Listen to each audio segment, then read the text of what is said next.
மத்தியானம் லன்ச் வந்து சாப்பிட்டாச்சு. அந்தளவுக்கு பெருசாக திருப்தி இல்லை, சுமாராக தான் இருக்குது.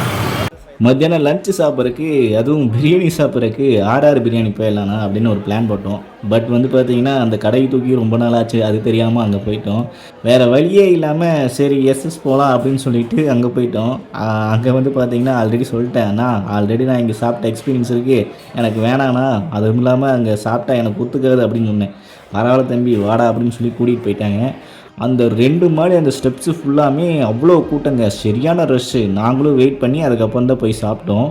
சாப்பிடும்போது தெரியல, ஆனால் எல்லாமே டேஸ்ட்டாக தான் இருந்துச்சு. அதுவும் அந்த பிரியாணி எம்டியாக சாப்பிடும்போது அந்தளவுக்கு டேஸ்ட் வந்து பெருசாக இல்லை, பிரியாணி சாப்பிட்ட ஃபீலே இல்லை. ரைத்தாவோட சாப்பிட்டங்காட்டி ஓகே அப்படி இருந்துச்சு. அது போக அந்த சிக்கன் லாலிபாப்பா அது என்னமோ ஒன்று வாங்கியிருந்தோம். அது அந்த மைனஸ் வச்சு சாப்பிடும்போது ஏவரேஜாக தான் இருந்துச்சு, கொஞ்சம் உப்பு ஜாஸ்தி. அதுவும் இல்லாமல் அந்த பிரியாணி வந்து பார்த்திங்கன்னா ஒரு இது வந்து 2 பேர் வந்து வயிறார ஃபுல்லாக சாப்பிட்லாம், அந்தளவுக்கு குவாலிட்டி அதிகமாக இருந்துச்சு. எல்லாமே சாப்பிட்டு ஓகேன்னு சொல்லிவிட்டு பில்லை கட்டிட்டு வெளியே வந்துட்டோம். ஆனால் எனக்கு அந்த பிரியாணி சாப்பிட்ட ஒரு பெரிய திருப்தியே இல்லை. அதுக்கப்புறம் ஒரு 4 நாள் உடம்பு சரியில்லாமல் போயிடுச்சு.